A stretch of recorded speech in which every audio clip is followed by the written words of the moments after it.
Hi everyone, this is Brett Simon. So I thought I'd jump online and see if anyone's out there that might have some questions to answer. Be happy to take any questions you like on DV 2020, 2021, 2022, or 2023. They're all going at the moment. So the last few times when I've had these sort of Q&A sessions, I almost always get questions on DV 2020 and 2021. People asking what's the current status. So I'll just address that again right at the beginning of the session. There's an appeal process that's going on at the moment. The government are appealing the earlier decision by Judge Mehta. And there is a hearing on all of those cases, combined hearing, and as part of the appeal in front of a panel of judges on 16th of September, about 11 days from now. We won't get an immediate decision. Those decisions can be quite slow. It's an appeals process. It's 3 judges. We need at least 2 out of the 3 to agree with us and with Judge Mehta on his earlier ruling, in which case we could continue. But it's absolutely not clear yet when those visas could be issued if we win the appeal, etc. If we lose the appeal, it might be appealed again. It might go further. If we win the appeal, the government might continue to appeal again, appeal to a higher court, which would eventually be SCOTUS. If SCOTUS agreed to take the case, that is. So that's DV 2020 and 2021. So I'm going to refer people back to that answer. I think I've answered pretty much everything that I normally get questions on. Hi to those of you that are already saying hello. There's a bunch of people around apparently. Siri, Ezra, Nan, Michael, a bunch of people. So thank you. And it's Pravesh says, hi Samom sir, it's me from Nepal. Hi me. I was hoping you'd come on. Anyway. So let's see if we got some questions. When are they going to publish send cutoff number? Send cutoff number. So there's a couple of things you might be asking. Your question's not really very clear, Diax. You might be asking when the next visa bulletin will be coming. The next visa bulletin arrives between the 8th and the 15th each month, and so the next one will be due, later this week or perhaps sometime next week. And that covers November interviews, right? In terms of the final cutoff, we won't know that for some time. It's going to be many months now. Now, I don't want to speculate at the moment what's going to happen this year. We don't have enough data to do any sort of,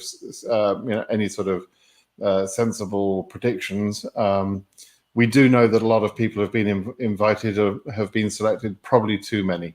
And that, along with a well-run year, should mean that lower cases get an advantage over higher cases. That's how it's supposed to work. But I don't know when the final. Well, I do know when the final cutoff will be. The final cutoff is published in July of next year for September interviews, right? I sent you private messages on Telegram. You read, but you don't respond. That's exactly what I do. I look at these private messages and I ignore them. And I tell people all the time I don't respond to direct messages or private messages. The reason I don't do that is that if I answer a question in public for everybody, it helps more than one person. There are many people who over the years have contacted me saying, thanks for your help. I didn't ask a single question because every question I had, somebody else asked that question and you answered it. And so people just read my answers and they get information from that, right? Now, if I answer a question for you individually, a couple of things that means. Number one, it could be perceived that I'm providing some sort of legal service that I'm not. And number two, it only helps you. It doesn't help anyone else. And so I say very clearly, I ignore direct messages, and people still message me directly and get offended when I don't answer. So I don't know why you're offended. I don't answer these questions when you send me direct messages, and I've just explained why again. For I don't know how many times I've said that. Okay. Hello, Simon. Another Simon. I wish to ask, what's the faith of DV2023 winners? When people ask me these questions, I know it's a translation. When you ask what's the faith, a cheeky response I could give would be they could be Muslim, they could be Buddhist, they could be Jewish, they could be Christian, they could be atheist. That's what faith means, right? That's religious faith. Now, it's a translation. I know you're translating from some other language, and so I assume you're asking what's going to be the chances of 2023 winners, but it's such a vague, generic question. You have to be more clear and more specific about what you're asking. Okay, I can't answer really vague questions. Frogru says, "Hi Britt, my number is EU 10,000 something 2023. I haven't received any email from KCC requesting documents. Is this normal considering the current process?" Yes, absolutely normal. They have stated now, we already knew that they had cancelled the document procedure for DV 2022, and it was largely assumed that they were going to cancel it for DV 2023 as well. And then they started to schedule interviews for DV 2023 cases in October for people that had never sent in documents. Right? Nobody has been asked for documents. And then after that happened, the government then posted an article saying that the DV 2023 is not going to be using the document procedure. So you're not expected to send them to the government, even though it says in step number 6 or whatever it is in the instructions you're going to send in documents.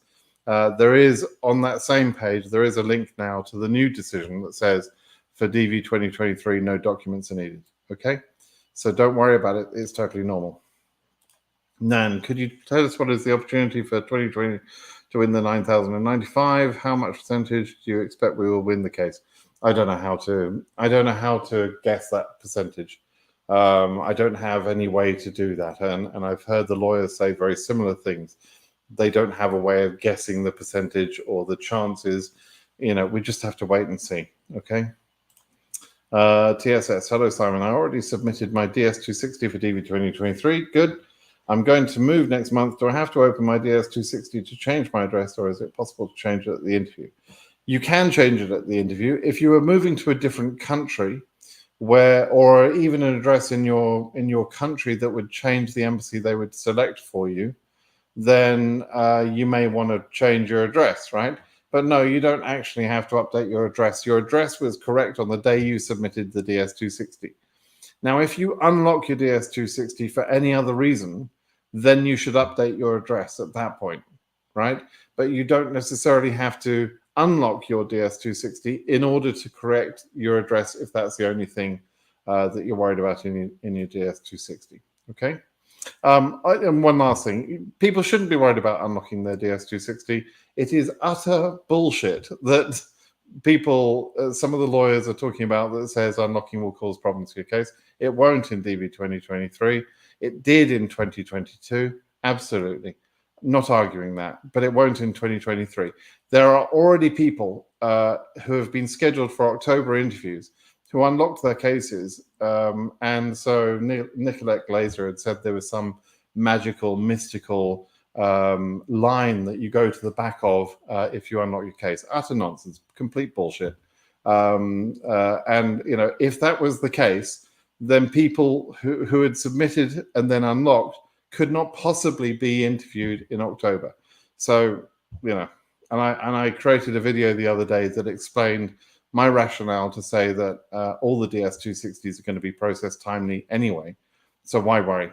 Okay, so please let's not continue this misconception that for DV 2023 they should not unlock. It's just not true. Tell us something about DV 2021. I did right at the beginning of the video, so please rewind, go back to the beginning. Is there any hope for more interviews at this point for DV 2022? It's a good question. I should have anticipated this question. I understand until the 30th of September, the year is not over. That is absolutely true. But it's Labor Day today. It's a holiday here in America. So the KCC is not working today, and many of the embassies are not working today. So that means they'll return to work tomorrow. That's the 6th of September. Even if they suddenly had availability of visas, which I don't believe they do, but even if they did, do we really think they're going to do very much in the last 19 days of the program? Because if they schedule someone tomorrow, that person has got to go and get a medical prior to the interview, get all the documents together. There's just no time. So it doesn't make a lot of sense to schedule new interviews at this point. Also, the refusals from August cases will be those visas that were allocated to people who interviewed in August. But those people were then refused. All of those visas need to be reused, right? The fairest thing they can do is to give those to people who are clearing AP in September or have cleared in August. That's the fairest thing they can do, because those people have already paid their fees, already been through the interview, already had their medical and paid for that. They've gone through the whole process. So if they were to schedule interviews for people now, that's really giving false hope to those people, because there's no time to process the case. That's collecting more fees from people, and at the same time saying, no, we don't have enough visas to these cases from AP. It's just not, that wouldn't be fair.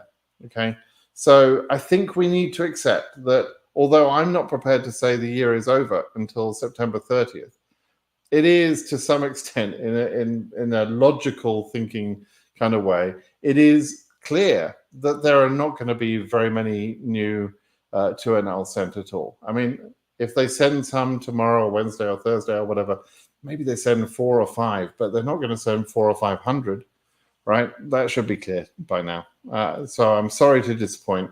DV 2022 is going to have about 30,000 people who are fully processed that are going to be disappointed. And that's because there were too many people selected.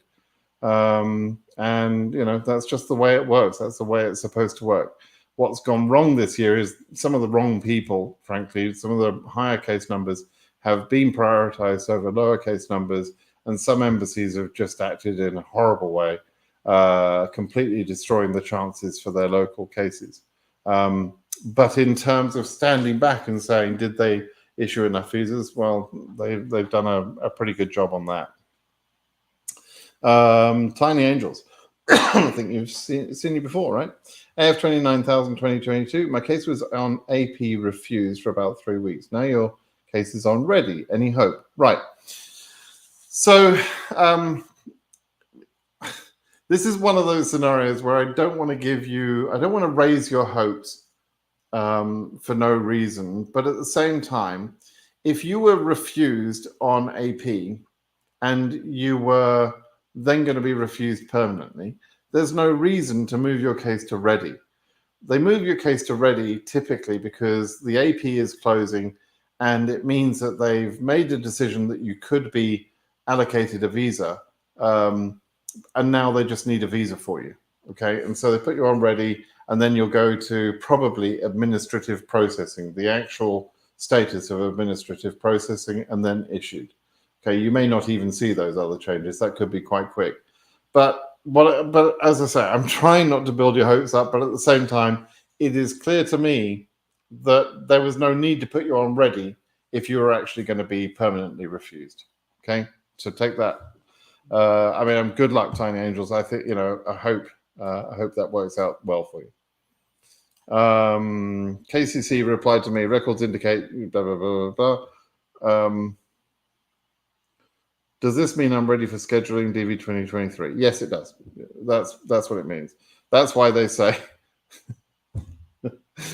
There's another version of this same email that says, congratulations, your DS260 has been processed. And I get emails that say, does this mean that my DS260 is processed? I'm like, you can read the first 2 sentences of that email, right? That's exactly what it says. Why are you asking me? Now, this one is a little bit, only a little bit, but a little bit more understandable why you asked the question. But it says, records indicate that you have submitted a complete and valid DS260 application. That should say it all, really. But anyway, it does mean that you're fully processed, yeah. Okay, what's your thought about appeals in lawsuit DV 2021? 2 of the 3 judges are very conservative. Apart from this idiot that just made this this judgment in the Trump case about the special master, which is just unbelievably bad decision. But apart from that, I typically tend to ignore the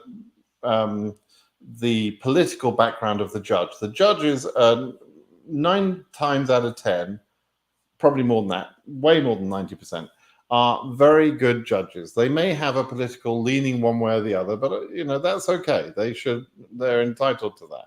They may have been elected or installed by one, Bush, by Obama, by Trump, by Biden, whoever. I don't really care. The point is, they should be able to look at the situation in front of them and make a decision based on the law. And so the fact that 2 of the 3 judges are conservative leaning, I'm not going to get too worried about that. We'll have to wait and see what they decide. Okay. Duram from Kenya. Hi, welcome. Someone's just received visas. Gaurav, that's lovely. I'm glad the videos helped you. I really am. Honestly, I was asked, I think it was yesterday, why do I do this? You all know, I hope, that I don't charge any fees. I'm not a lawyer. I don't charge fees. I do this because I help people through the DV process, as I have done since 2013. So I'm in my 10th year. I do this because I got a visa this way, right? I learned all the rules because I was going through this process myself. And now I'm just giving back to the community a little bit. I know how difficult, how stressful the process can appear. It's not as difficult as people assume it is, but it's just something I do to help out. It makes me happy that I can help people. So thanks, Gaurav, for letting me know that my videos helped you. That really means a lot to me. Your number is 2022 AS 27,000. Is there still a chance? If you don't have an interview already booked for you now, you're probably not going to get an interview. That's the reality, Ahmed. I'm sorry to be so blunt. You can wait till the September 30th deadline, but at that point, it really is over. Okay. What's the risk of requesting for passport back temporarily for emergency travel if you're on AP? I wouldn't do that. Emergency travel, to me, at this point, to do that and to risk your case, it would have to be an incredible emergency, like life or death scenario. And I'm not even talking about, okay, somebody very close to you in your country passed away and you want to go and see their funeral. That's not sufficient reason to risk a once in a lifetime, life-changing opportunity. Do you understand what I'm saying?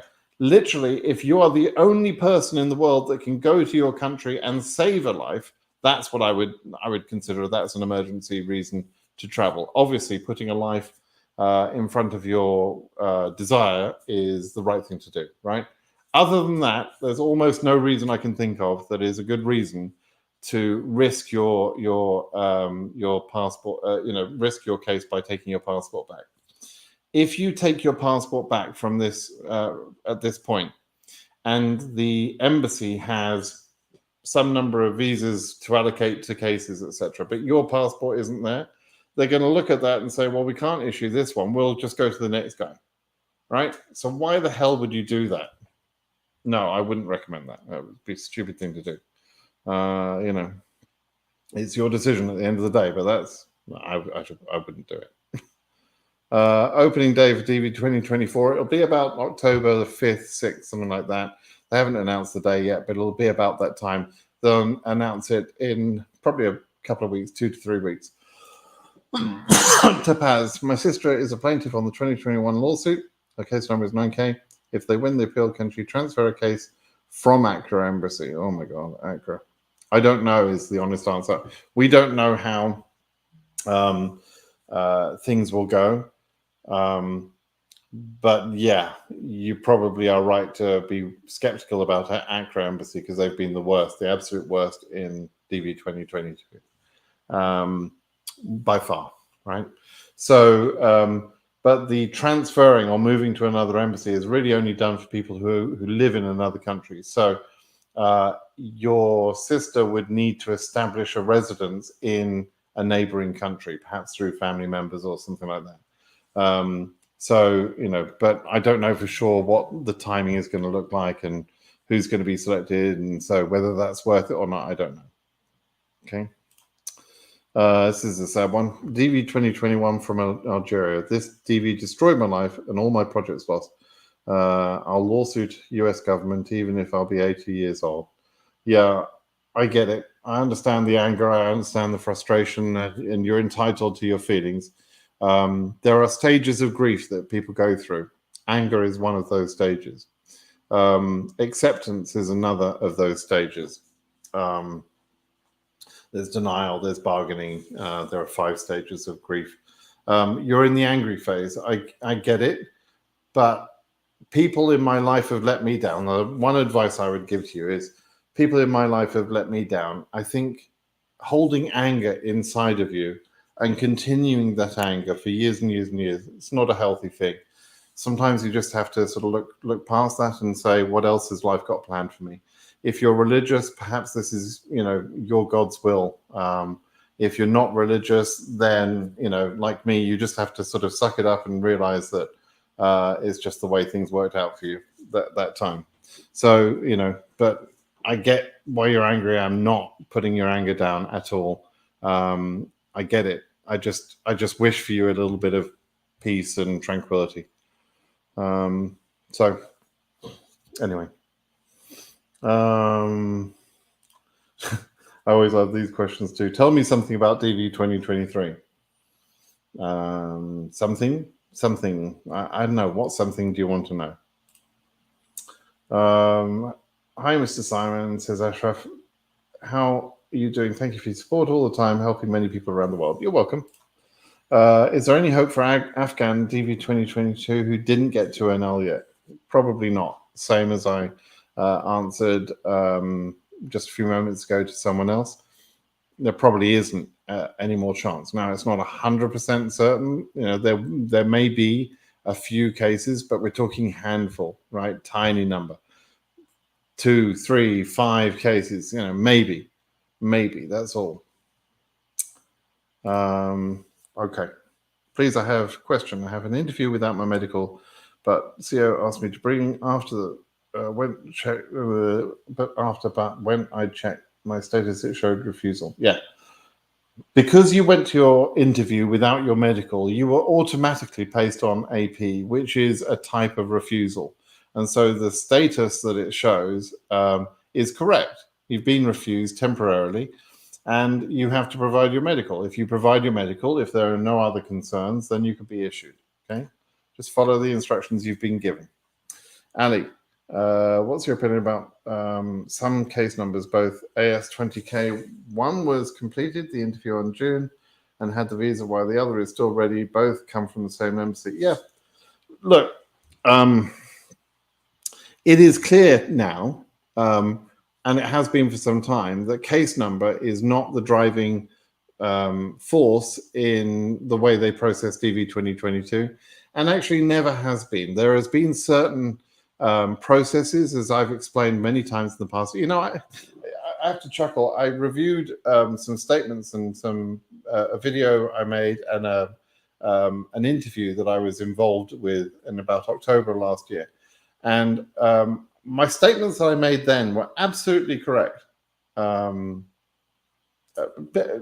people were arguing with me. I mean, people argue with me constantly. But the reality is that, your case number is supposed to help, but it's mainly supposed to help with the operation of the visa bulletin, right? Once all the cases become current, the case number is not so important. And so it's not surprising that a lower case number went ahead of you, because what they do is they're prioritizing cases based on the AV date, which is like DQ date, but it's also DQ, documentarily qualified, and current, right? So you get moved into this AV queue.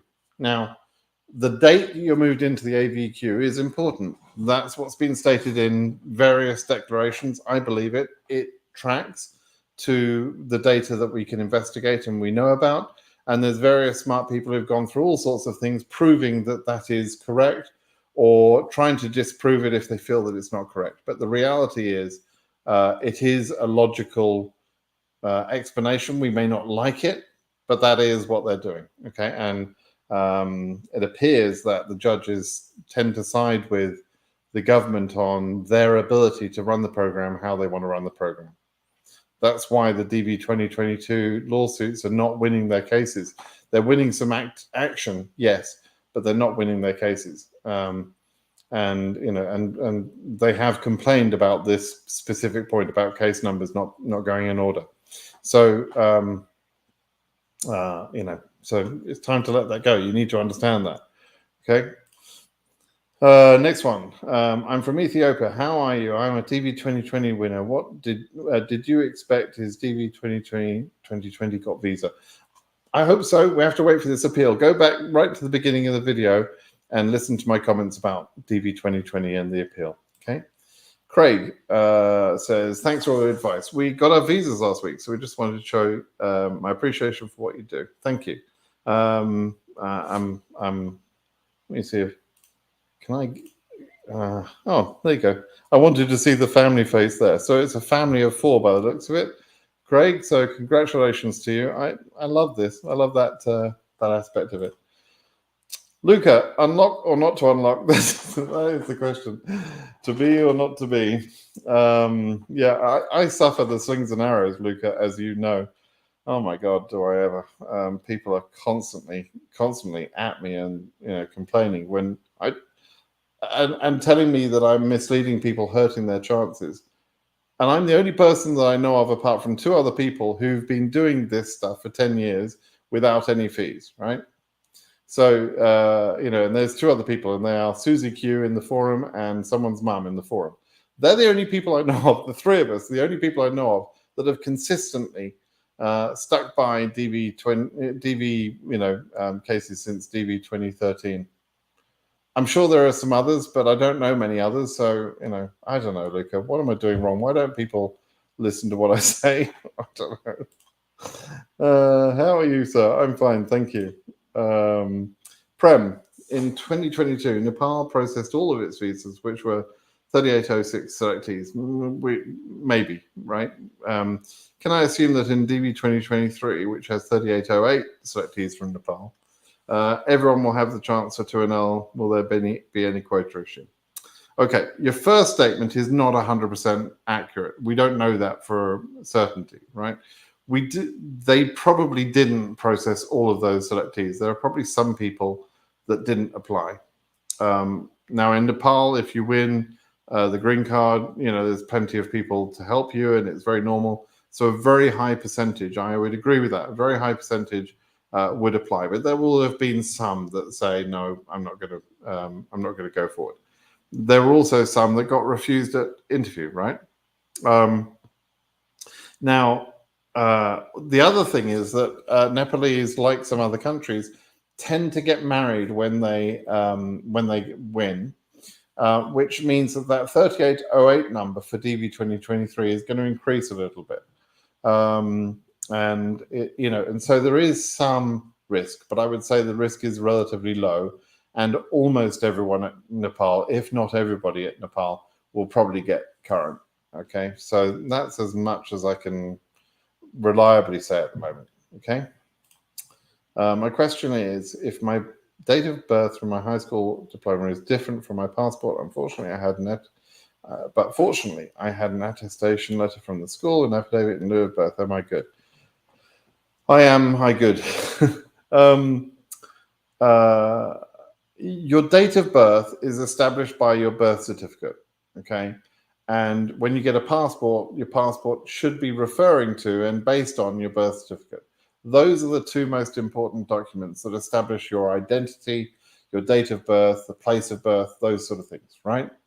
Your education document is meaningless in terms of your date of birth. That's not the proof of your date of birth. It's commonly the case that people get mistakes in that education document about their name or their date of birth. And those mistakes, generally speaking, shouldn't be a problem as long as the CO is convinced and believes that the education certificate you're showing him or her is yours to show, right? That is your education. Other than that, there shouldn't be a problem, okay? Med DV2023 AF47K. My country in expect country Algeria. You think when you think I will be interviewed? I'm trying to sort of understand the bad English here. 47K Africa, not for many months for sure. Probably summer of next year. All right, roughly about then, but I don't know exactly. Is there a smaller chance of getting a 2NL for older people? I know 3 people with low case numbers who never got the 2NL. One of them, EU 3900, never got an interview or anything. She's 57. Okay. 57 is younger than me, right? Am I? All right. No, I don't know. I'm 50, 57 or 58. Can't remember what I am now.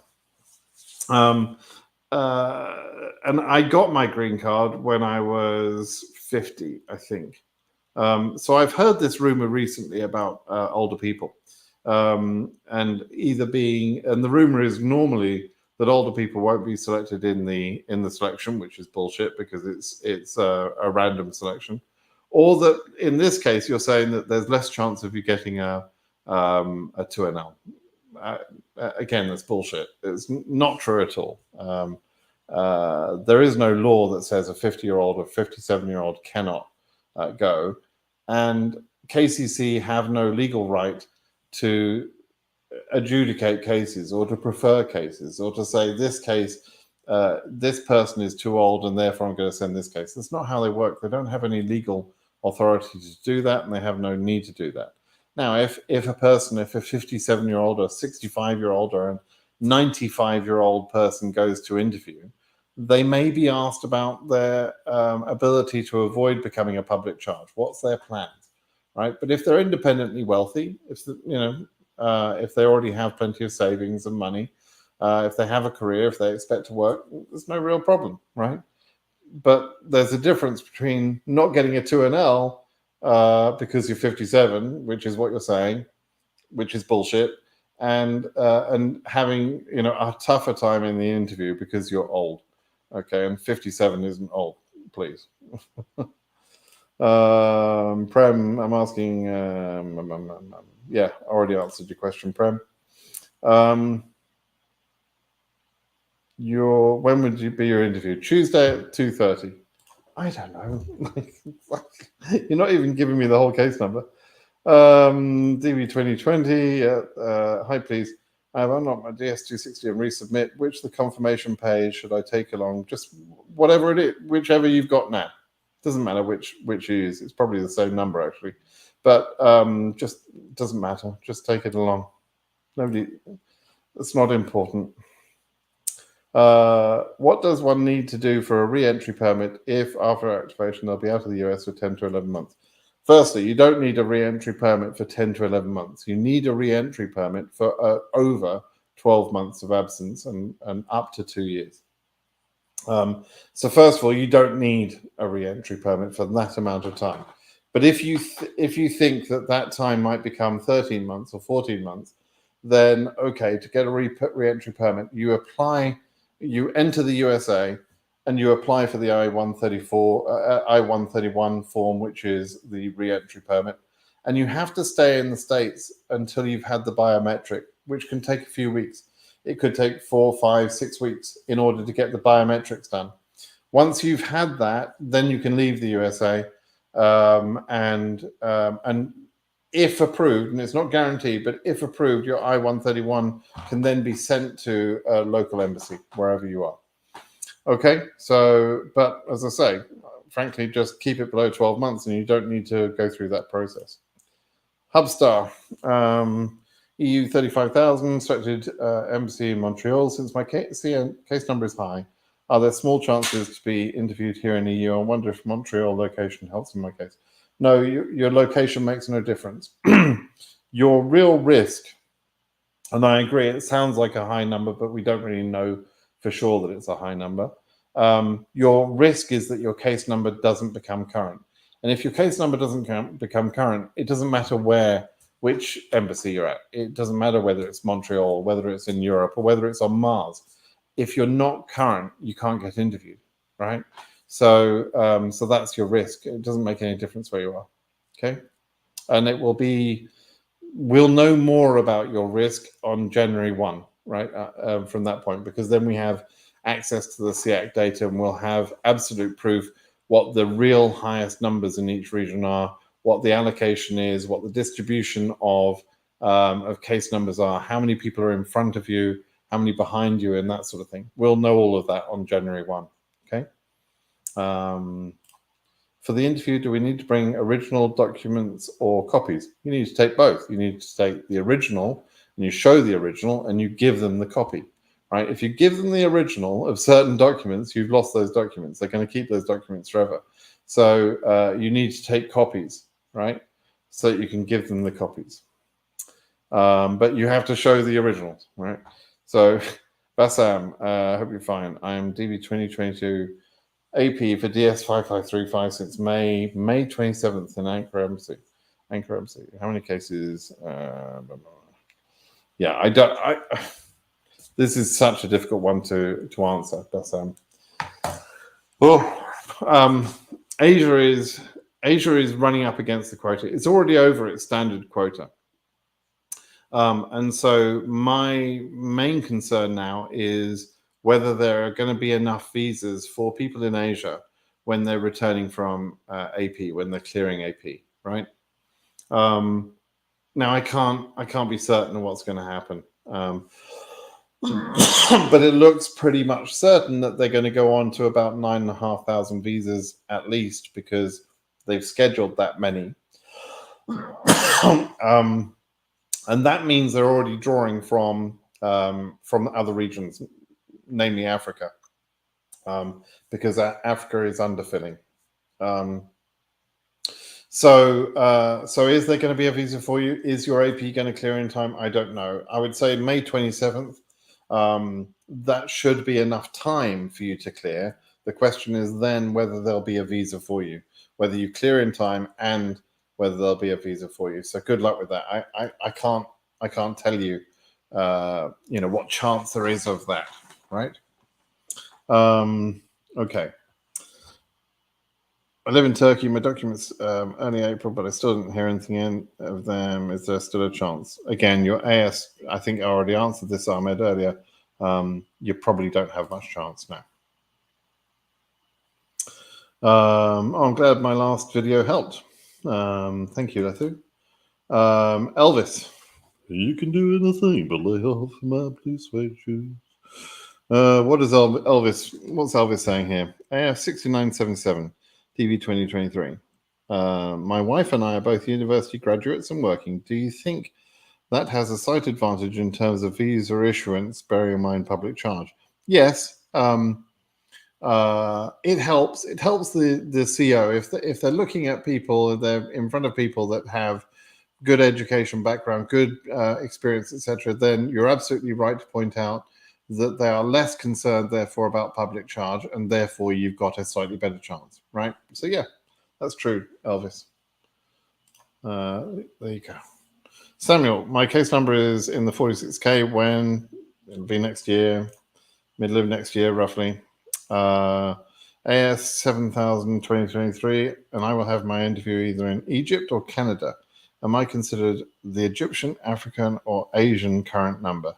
You will always be considered under the Asian region. Doesn't matter where you interview, whether it's Montreal, whether it's Cairo, whether it's Timbuktu. It doesn't matter. You're still your number is still going to be compared to the Asian region. If you're from one of the restricted countries within Asia, then it will be that too, right? So yeah, Asia.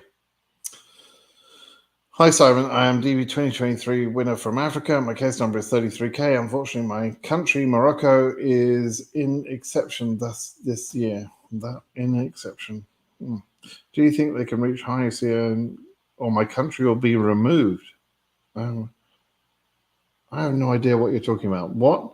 Why would your country be removed? What is this? Morocco is in exception. What exception are you talking about? You're talking about except in the visa bulletin. In exception. Oh my God. They're just slowing things down. It doesn't mean that they're going to remove Morocco, that Moroccans are not going to be processed. It's just a matter of slowing the country down in order to spread the processing of all of those cases over the complete year. That's all it is. So if your case number is 33K, that's not a particularly high case number, and you can be reasonably confident, very confident, frankly, that you will go current, even though, even if they have an exception number, you should be fine. Okay, so relax. How can we check if our DS260 is being processed? You can email KCC, Sandra. You just ask them the status of your DS260, or you can just wait. Either way, sending them emails doesn't speed up their processing. It actually slows it down, right? So it's up to you. Moses, I love your tablets. Moses, hi Brits. My wife is the main applicant with a high case number of 2023 AF 56,000, slightly high. We also have B1, B2 visa. Question 1, looking at the 2022 CET data, what is the reason for an applicant with the lowest case number not receiving 2NL when the status shows WC? Because so there were over 103,000 people that got processed. Their DS260s were processed in DV 2022. There were 118,000 that were selected. 103,000 at least at this point, got processed. There's not enough visas for all those people. So about 30,000 people have been left behind. And because of the way that the whole thing worked, and it's kind of complicated, but because of the way the whole thing worked, that meant that some low case numbers that should have had a better chance got overtaken by higher case numbers because the government just made everything current and kind of screwed the whole thing up. So that's why that happened in 2022. It won't happen that way in 2023. I'm pretty confident. Q2, suppose our DV is granted. Am I still able to use my B1, B2 visa to enter the USA for business-related visits? I do travel to USA quite often and will need some time, a few months before entering the DV. No, at your interview, when you're approved for your DV visa, your B1, B2 should be revoked at that point, and they write on there cancelled without prejudice. That just means cancelled without any of your fault. Nothing, you didn't do anything wrong. It's just cancelled. And the very next entry that you make into the USA must be with your spouse, because your wife is the main applicant, or she must go before you, because the very next entry is the one where you'll become an LPR. And once you're an LPR, you'll then be able to freely come and go into the USA, and with no minimum stay requirement, etc. And you won't need the B1, B2 at that point. But like I say, your B1, B2 will have been cancelled, and there's no exceptions to that. That's the way it works. That's what will happen. Okay. You must not enter on a B1, B2 when you've got an immigrant visa stamped in your passport, ready to be used. You've got to do that right. Otherwise, you'll screw the whole thing up, right? So, don't do that wrong. Any hope for Riyadh to schedule more interviews or submit?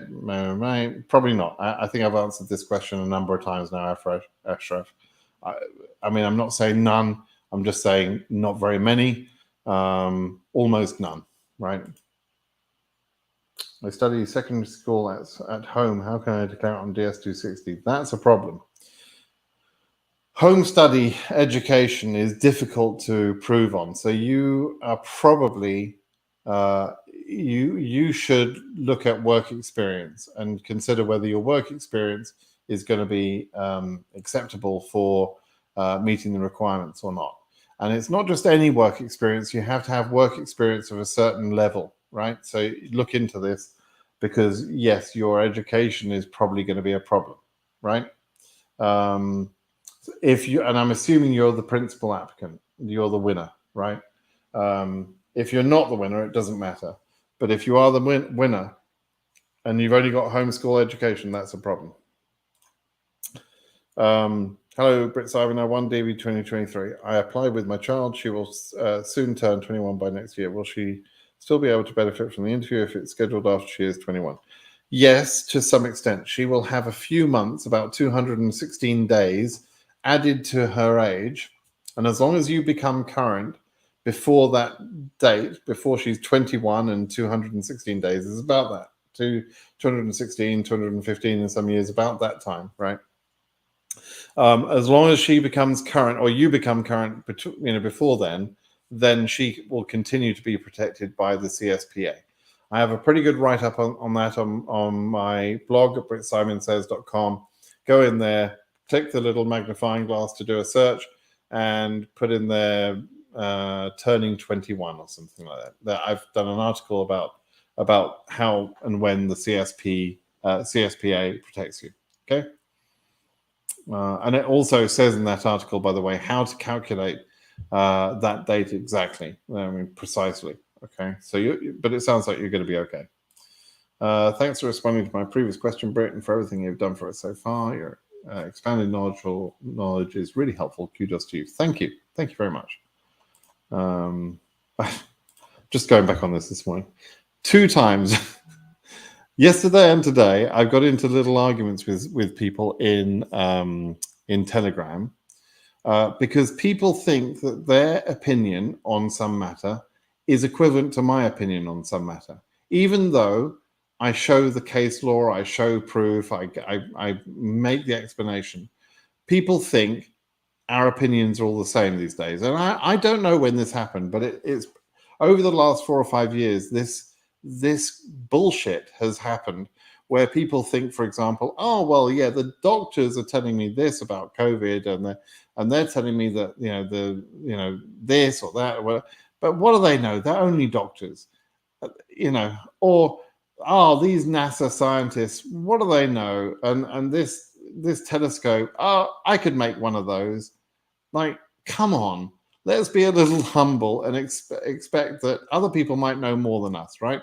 So, other people's opinion is not necessarily as good as mine. If I've been doing this 10 years and I can show how all of the law, etc., if I'm not just saying things randomly, which is what other people are doing, and, they're plucking some nonsense from the sky and saying, oh, well, that's just your opinion and my opinion is different. And I say, okay, then show me the proof about why your opinion is what it is, right? And they've got nothing because they just plucked it from the sky or their back end, right? Whereas I'm saying, look, here's the proof, here's the law, here's the FAM guide, It's like, can't we just, agree that sometimes someone who's been doing something for 10 years has probably got a better opinion about something than this other numpty that's just been reading a book for the last 10 minutes, right? It's not the same. I'm not saying I'm a scientist or a NASA scientist or a doctor or anything else, but I know DV pretty well. Anyway, I don't mean to. I'm not getting at you, by the way. I'm just talking. My frustration is about these numpties. It's terrible. Hi, Simon. How to recognize a high case number this year in the AF region, and how much a high number to recognize? It's a lovely way of asking. We don't know exactly what will be considered a high number, but right now, if somebody is saying they've got a case number of 80,000 in Africa, that's probably a high number, right? 70,000 is probably a high number. 40,000 in Africa is not a high number. 50,000 probably not a high number, right? So we can be sort of approximate about things, and I've given some guidance about that for all the regions, but when we have the actual SEAC data on January the 1st, we'll know much better, okay? We'll be able to calculate how many cases exist, what the distribution is, how many holes there are, how many gaps between the numbers. We'll know much better. So at the moment, we can just sort of make some rough assumptions, but it's just common sense.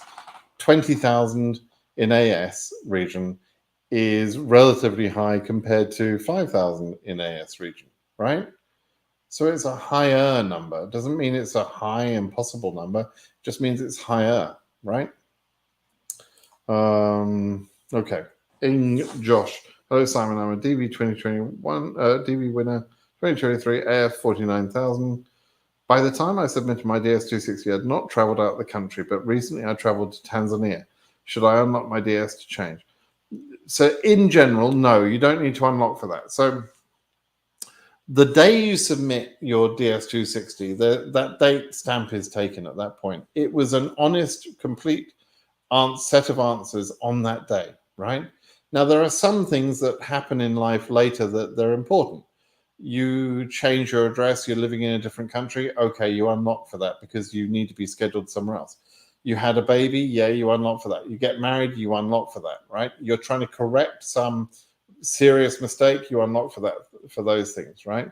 But travel is not one of those things, and it's Tanzania. Now, it's not like you went to Iran and took bomb making for beginners, in the Middle East, etc., as your education.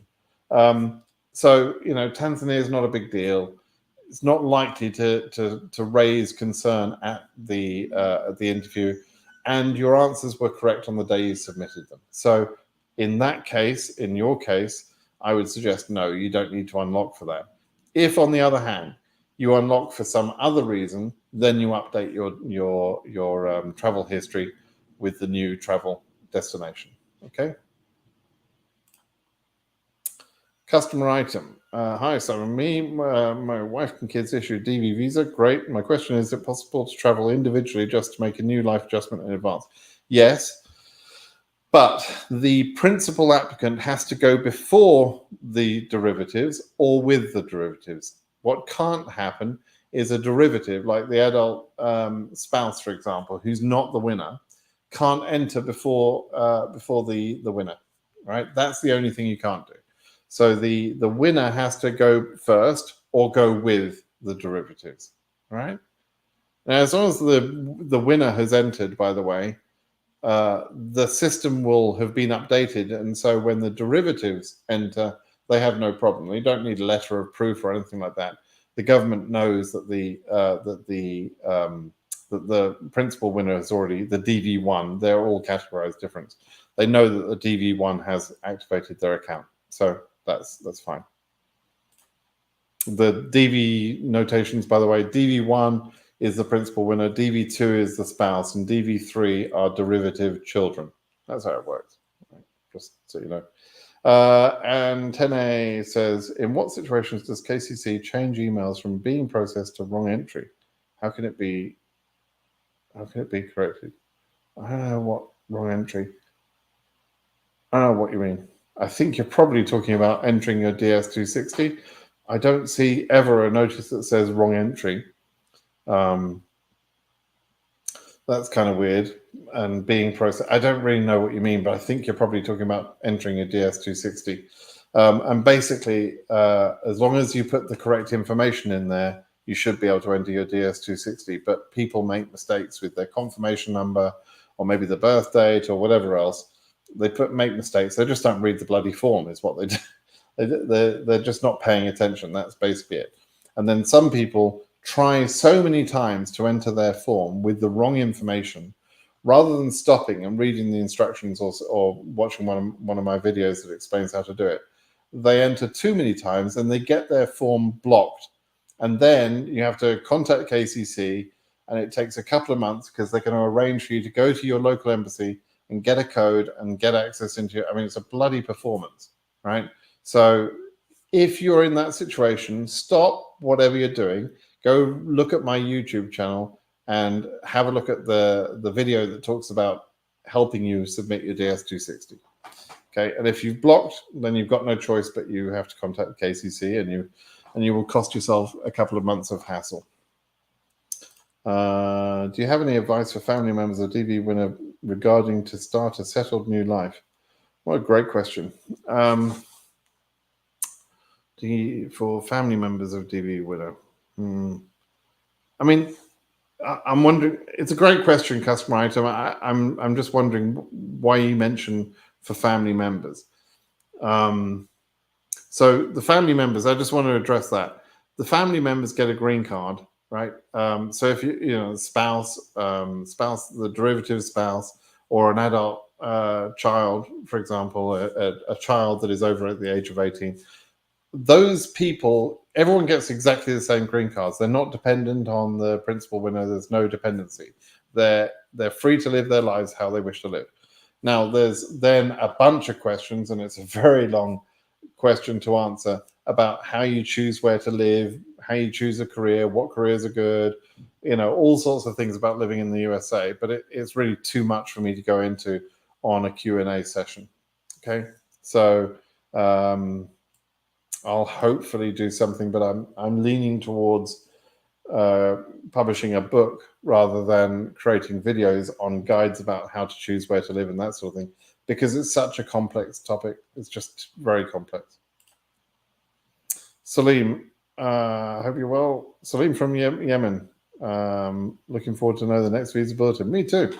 Should be. I'm hoping it'll be later on this week, but we'll see. Said something about DV2021. When does October visa bulletin released? It'll be between the 8th and the 15th. Yeah, same question. Richard Boat. 2023 winner. I have a question about my education. I attended vocational school before going to university for my bachelor's degree. Can I qualify with my education and background? You will help yourself tremendously if you stop calling it vocational school for a start. Don't call it vocational school. The rules specifically disallow vocational education. So when you call your school vocational school, it gives the impression that that training that you received or that education was only vocational. And it probably wasn't, right? Because there are many vocational schools that actually give generalized education as well as perhaps a leaning towards other things, right? And the fact that you then went to university for a bachelor's degree suggests to me that your education was general, okay? So remove the word vocational from your vocabulary and reinforce the fact that you just went on to further education prior to your entry into university. If, on the other hand, you truly did vocational education, which is vocational meaning you were training to be a plumber, or you were training to be a carpenter or a car mechanic or something like that. Those are vocations. And so there are non-general academic educations that are designed to train a plumber or a electrician or a car mechanic, those sort of trades, right? That's what the government believes is vocational education. Okay? So hopefully it's not one of those.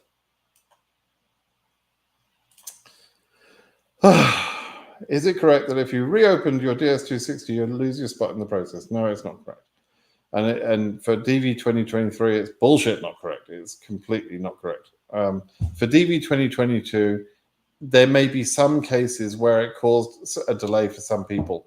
But a lot of people who are in the 30,000 people that are not going to get a chance assume that all of those 30,000 people must have unlocked their forms, when in fact a lot of the people who did get scheduled for interview, the 70,000 people, they unlocked their forms too. So, but there's been this whole mysterious mystery bullshit created by some of the lawyers, mainly incorrectly suggesting that unlocking has caused the problems, and that they just don't have any experience, and so they don't know.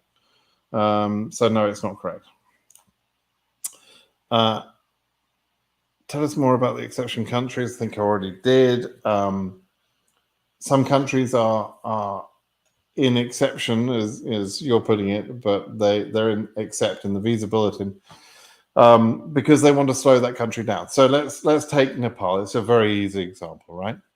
Nepal has 3,800 selectees. They're almost all of those people are interviewing at one embassy. They're not spread around the world in general. Nepalese people, most of them in this program, is a bit of a generalization, but most of them want to interview at Kathmandu embassy.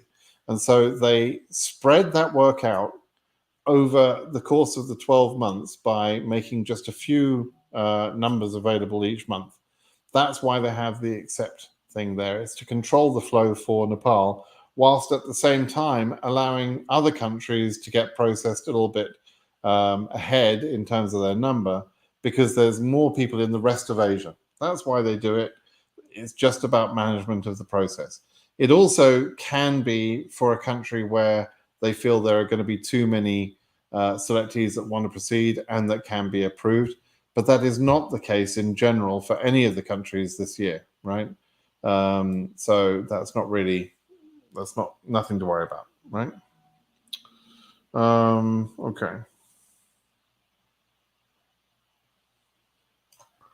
Is removing passport good for DZ? I don't know what that means. My case number is 2023 AS 16,000 Sri Lanka. Is there still a chance? Yeah, there's a chance. Yeah, you should get an interview. Justin, we have our interview in October. When we'll be able to check our cases status? AP issued, CX doesn't show. Will it say this? No, you'll have your visa in your hand before you ever see it in any system. SEAC for 2023 won't have the data available until January the 1st. It's actually already in there. The SEAC data is already in there. But we can't see it until January 1st. And the reason for that is because the programmers who created the system are idiots, frankly, because they literally just made it available only on that date. I mean, there's no good reason for it. They're just not very smart. What could be done with your case number, scammers? If scammers have it, okay. Recently unlocked my application to it's a problem. So if you have given scammers 3 pieces of information, they've got your case number, they've got your name, your full name, they've got your birthday, and perhaps they've got your confirmation code. If you've been so unwise to give people that sort of information, then frankly you need to check yourself because you're a bit dopey. But you shouldn't have given all of that information. It's your personal private information. I never ask people that combination of data, right? I don't want to know, right? And there's no reason why you should be giving that to someone else. On the other hand, what can they do with that information? Not very much. They can't do very much. They can cause you a little distress. If somebody has access to your DS260, they could theoretically unlock it. They could email KCC. They could unlock it. They could make changes on it, for example. But again, just don't give people your data, right? And you don't have to worry about it. 20,000. I think we discussed this earlier. Nepal 20,000, because they're in that 3,800, should be okay, right? Not a problem. Parents got your DV visas last week. Thanks for your help. That's great. Congratulations. Someone complete all his documents and then got AP of DS5535. Is it likely not to clear until September 30th? It depends when they entered DS5535 processing, what their scenario is, but yes, some cases won't get approved in time. That's a reality. Please wish to find out any updates about fiscal year 2021. Right at the beginning, hang on a minute, let me just read the rest of this. Since received 1NL since 10/29, tell me no updates. Okay, so I'm not reading anything in there about you joining the lawsuit. If you were a DV2021 and you didn't join the lawsuit, then your chances are pretty much gone. The only way that you can maybe get some sort of relief is if we win the appeals for DV 2021 and you were allocated to one of the 27 embassies which are affected by the RAI case. And those embassies are mainly in Europe, Johannesburg, a couple of others. But other than that, if you didn't join the lawsuit, then your chance is over. There's nothing can be done. Data in CX shows Nairobi Embassy 0 case will expire. Yet I've not been scheduled. Mentioned something concerning it. I mentioned something concerning it. So reading between the lines, you want to know, are you going to be scheduled? Probably not. There's only 19 business days left of the year. I don't think we're going to see many more cases scheduled now. If you're not already scheduled, that's it. Anna Williams, what's AP? AP is administrative processing. It's a period of additional checks that are required after the interview. So it could be additional background checks. They could be checking documents. They might have asked you for a document. You've got to provide that. They might have given you a DS5535, which is an additional questionnaire gathering yet more information about you. So all of those things, all of those temporary refusals are considered part of AP, which is actually legally it's 212G. That's what it really is. Okay. How about if the case number is high this year? Case number 39 something. So what do you think can be allocated for 2NL for Africa? 39,000 for Africa is not a particularly high case. Okay. So there you go. Case number 17K, Ghana. I have thrown in the towel. No sign of being scheduled for interview, and time is not on my side. Yeah, if you're DV2022, yeah, Ghana has just chosen to screw people over. They made a clear decision. They're not going to fix that now in the next 19 days, that's for sure. So, yeah, sorry. It sucks what Accra did this year. Absolutely sucks. Anthony Bluebird, thank you for your help. With the embassy needing to show the bank account, savings, and so on, have a place to stay in the US. Also, after DS260, just wait for the date. Okay, second thing first. Yeah, after submitting your DS260, you wait to become current. You wait to be interviewed, right? There's nothing else for you to do. Obviously, you just prepare for your interview and you have your medical when you've been told about your interview and that sort of thing.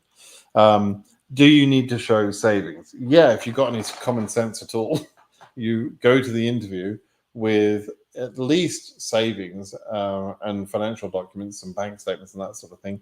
And if you feel that you don't have enough cash to support yourself, or if you feel that would be a problem, then you would be smart to get an I-134. It's not mentioned in any of the instructions, online, as it were, but there is this standing situation where the CO has got to be convinced that you're not going to become a public charge. And so showing savings or having a job offer or showing an I-134 are ways that you can overcome that concern. Okay, let me take a couple more questions and we'll call it a day. Can you apply for DV 2024 if you're a 2023 selectee? Yes, you can.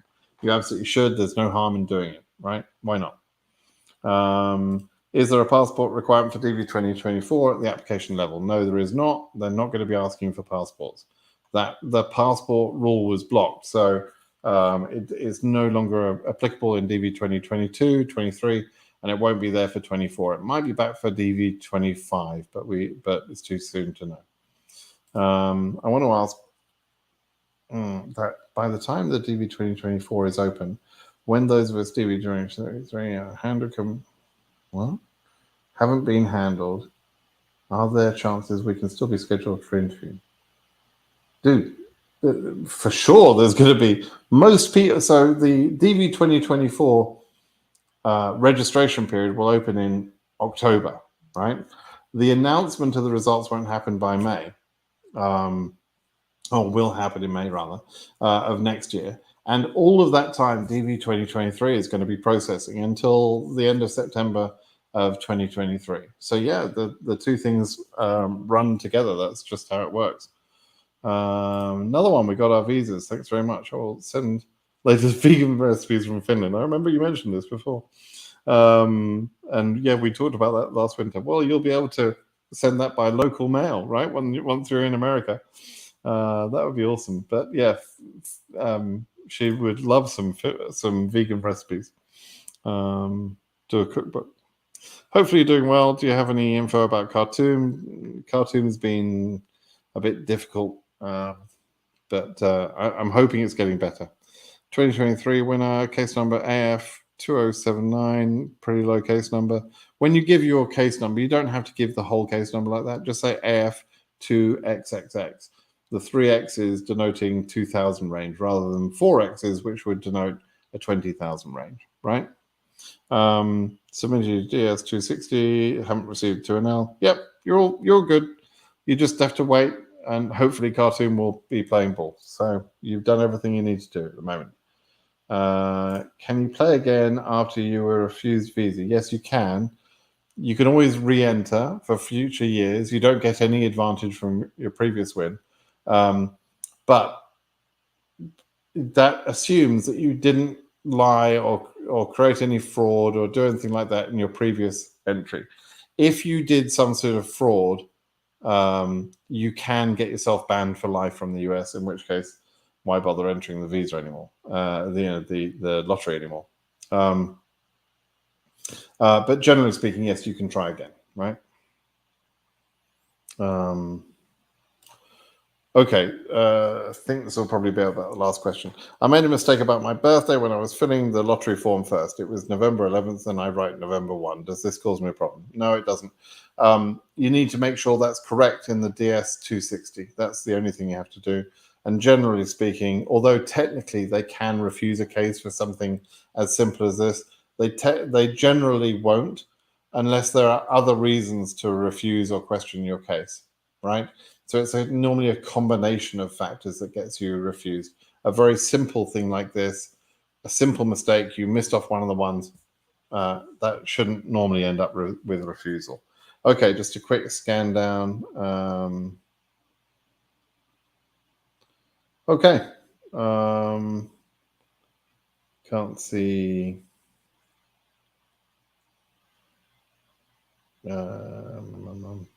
I would just like to see if there's any. Oh, Fausto, welcome back. We need a schedule. Yep, you do.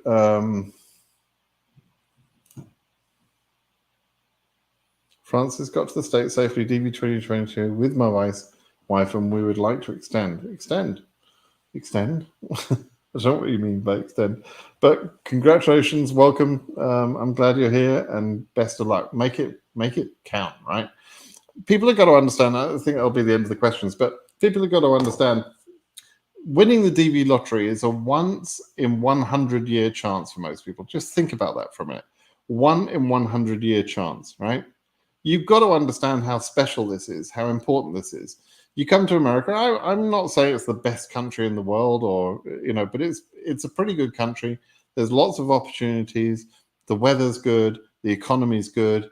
There's lots of good places to live. There's lots of good things to do. And it's relatively safe. There's lots of good things about America. And you're born somewhere else, and you get this 1 in 100 year opportunity to change your life and go and pick and choose where you want to live. That's an incredible opportunity.